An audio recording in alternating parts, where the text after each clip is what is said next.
I've got it. Out of school, I think I just kind of realised I didn't really know where I wanted to be placed in industry or what I wanted to be doing.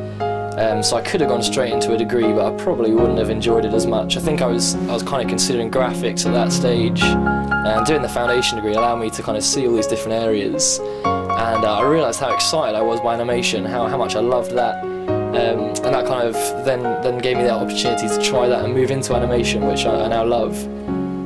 So I think it gives you that opportunity just to try a few more things out and place yourself better.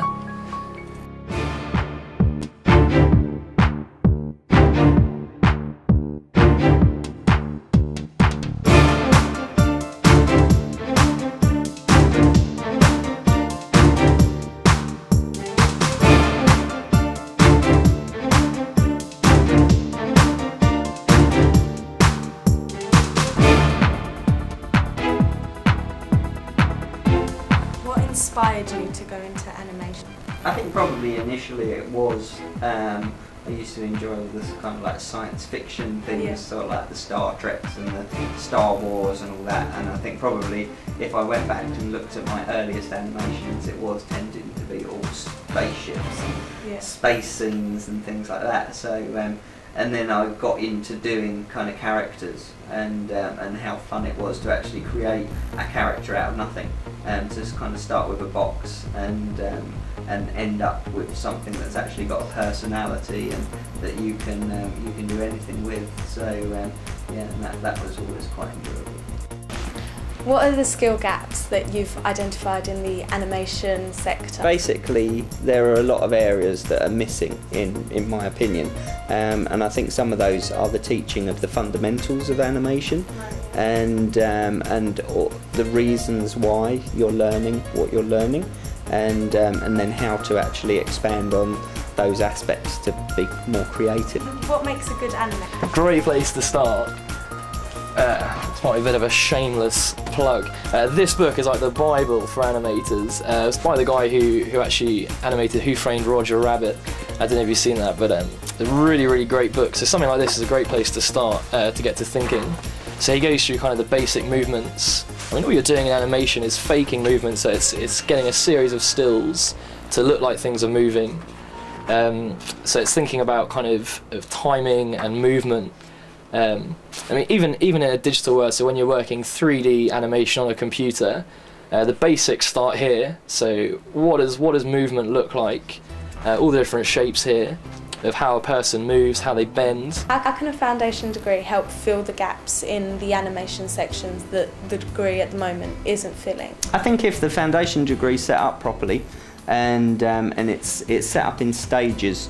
So right from the beginning, the student has an understanding of all the basic principles, right from hand drawing, hand drawing sketches and animation and storyboarding, the script and elements of the script where they should be involved in it at certain aspects, and actually having input with the storyboarding and with the concept art and stuff to make sure that everything's strong and rigid.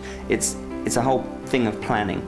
In this game, if you don't plan something out properly and you just begin modelling and animating, it's never going to work. You have to make sure the plan is right and it's all planned out well. So I think the foundation degree needs to make sure that the students have an understanding of all of the different areas to be able to then get to a stage where they then get the modelling understanding, they then get the animating understanding, the lighting, the rendering, the post-production, and right down to actually, okay, how does it actually get seen on the screen? Different codecs, different encoding that you would do.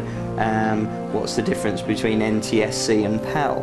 I mean, just those sort of, fundamental things. I mean, high definition now, you've got Full HD 1080, you've got 720, you've got sort of like the in-betweens that these TVs are giving different resolutions and things, and it's understanding, why should we do something 1080 or 2K or 4K, and that's making sure that that foundation degree covers those sort of aspects.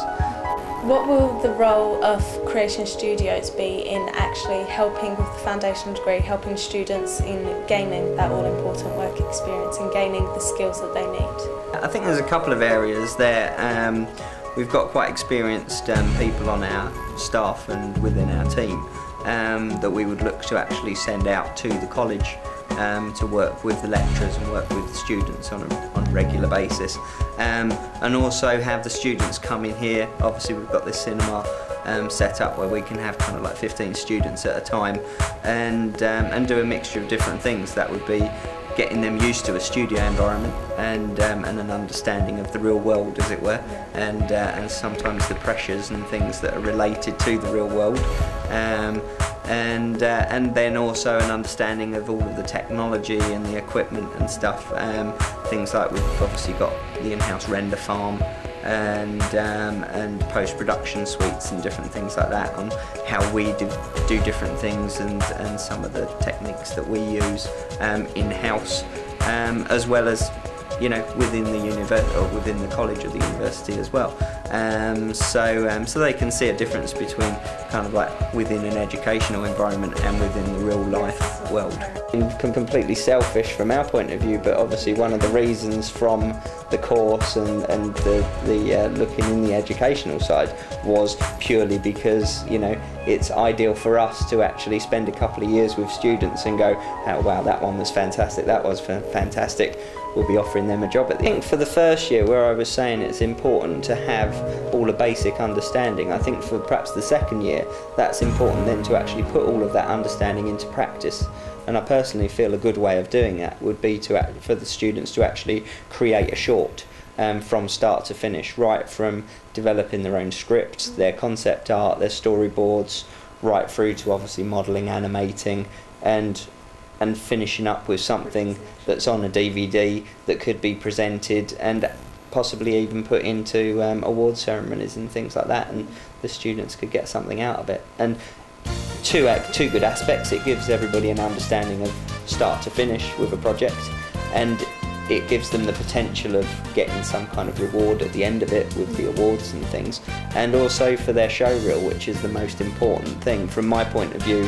When I have a student come to me, or anybody come to me, even an experienced person who's worked on Harry Potter and things like that, if they give me a show reel which I watch and I'm not impressed with it, no matter what their credentials are and their education and their experience, if they're not showing me something that I'm wowed by, then I'm not going to be impressed. And I can have somebody that's got no experience, no credentials, show me a show reel, and it's absolutely fantastic and blows me away.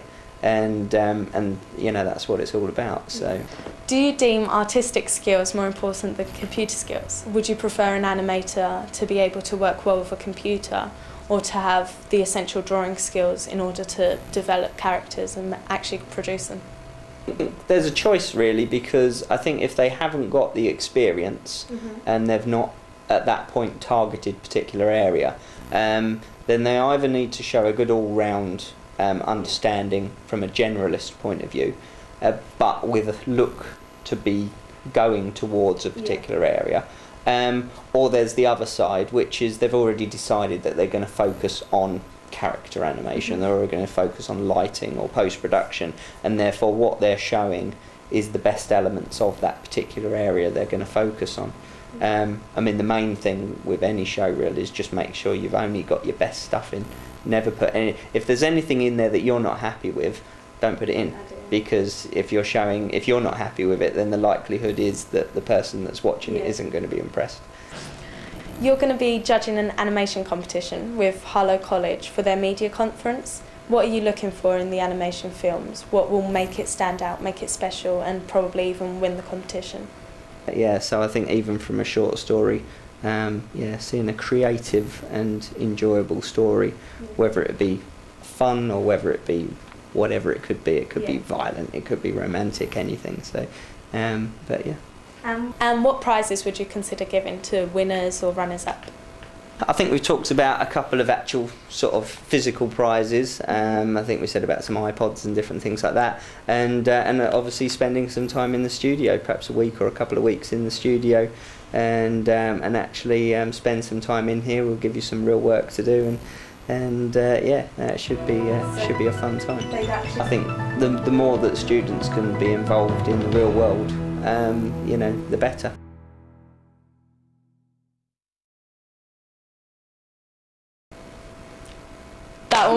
was my best one.